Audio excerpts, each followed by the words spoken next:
Hi అండి, welcome to అప్పు specials. ఈరోజు వచ్చేసి నేను బెండకాయ సాంబార్ ప్రిపేర్ చేస్తున్నాను అండి. చాలా అంటే చాలా టేస్టీ ఉంటుంది. ఇంకా ఈజీ ప్రాసెస్ అండి.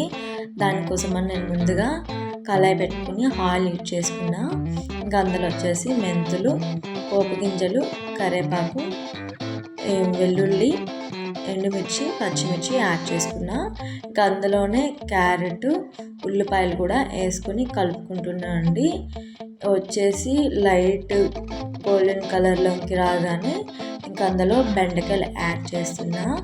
బెండకాయలు యాడ్ చేసుకొని ఇంకా ముక్కలు మగ్గాలని చెప్పేసి అందులో కొంచెం టేస్ట్కి తగ్గట్టు సాల్ట్ యాడ్ చేసుకుంటున్నా. చూడండి, సాల్ట్ యాడ్ చేసుకొని కలుపుకొని ఇంకా తర్వాత అందులోనే టమాటా కూడా యాడ్ చేస్తున్నా అండి. టమాటా నచ్చితే వేసుకోవచ్చు, లేకపోతే స్కిప్ చేసేవచ్చు. బట్ టమాటా వేస్తే బాగుంటుందండి. ఇంకా ఫైనల్గా మూత పెట్టేసి లో ఫ్లేమ్లో పెట్టుకొని ఇంకా ఒక 5 నిమిషాలు పోయినాక మూత తీసేసి పసుపు, కారం, ధనియాల పొడి యాడ్ చేసుకోవచ్చండి.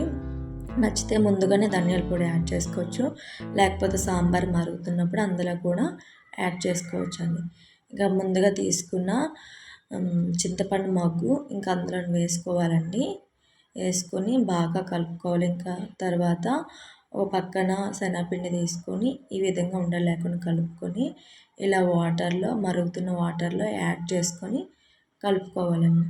చూడండి, ఈ విధంగా పైన మరుగుతుంటే నురగలా వస్తుంది. ఈ నురగ అనేది తీసేయాలండి, లేకపోతే టేస్ట్ మారిపోతుంది.